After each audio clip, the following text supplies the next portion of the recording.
Now to tonight's big story. You may not realize this, but about $100,000 worth of items are lost or stolen from state departments every quarter. And that may be a small amount compared to the state's $250 million in inventory, but taxpayers still are not happy.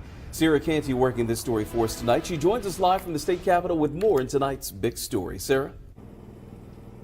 Daryl, guns, laptops, microwaves, an $18,000 message board, you name it, it's on here. This report is all the items either lost, stolen, or destroyed just for this past fiscal year that just ended. And if you're wondering who's responsible and held accountable for all of this, the man who put this report together says no one.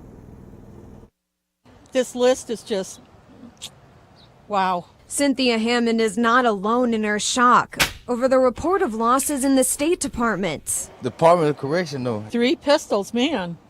Whew. That's not good. I used to have pistols from Department of Corrections. Computer laptops, water trucks, 210 water trucks. You've probably lost change to a vending machine.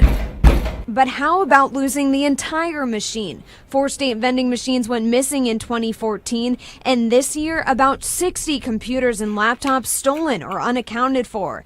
The list goes on and on. Guns, weapons, and an occasional lost vehicle. How in the world do you lose a state vehicle? The computers missing would just fill up a computer store. It's not State Auditor Jim Ziegler's job to figure out how the stuff goes missing. He just puts together the report, and from that point, he says it's out of his hands. We simply file the report with the Attorney General, never to be heard from again.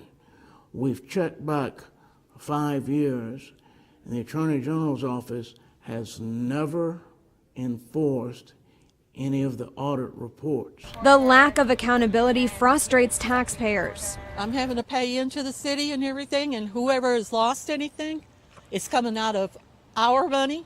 You're going to have the folks running around thinking we have this unlimited budget, and then each fiscal year, you have to go and redesign what you're going to spend on to account for the missing items.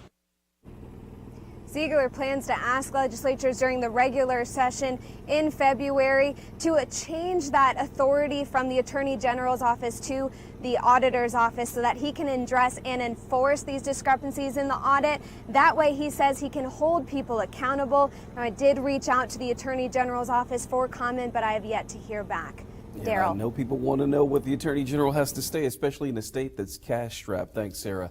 And we spoke with the Department of Rehabilitation Services, where multiple vending machines and microwaves worth a total of $52,000 were lost last year.